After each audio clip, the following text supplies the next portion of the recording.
My name is Rui Daniel Jaime. I'm from Angola and I'm 26. Picking home is a hard one. Growing up with the family, we moved quite a bit. I've lived in 4 different places so far. Ivory Coast, grew up there. Angola, obviously. Portugal, I stayed there for a bit. And now London for 6 years now. So, yeah, but it's cool. Every single one of those places has something special. But obviously, I give priority to home because that's where I'm from and family and all that stuff is there. The thing about London, I wasn't even that keen on coming in the first place.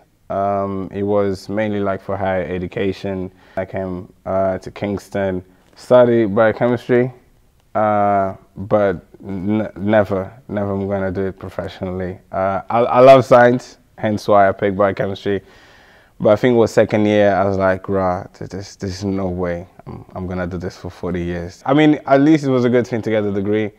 Because in terms of my background, not having a degree is like a mortal sin. It's like saying no to God. Like in the sense of Angolan culture, you need to have, yeah, it's a huge emphasis on education. It's crazy. I got that out of the way, so now I have more room to do what I want. A lot of the things that have been happening, I wasn't looking for them. Serendipity, I think, would be the best way to just describe the whole thing. My first day, I was picked as a student rep, then went on to do the societies thing. The societies thing led to other things.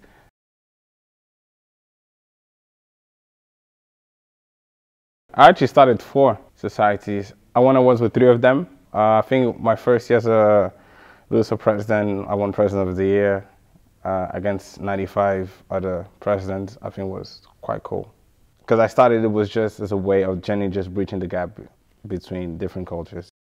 Now there's a venture called Jerks, and it's African and Caribbean food on the go.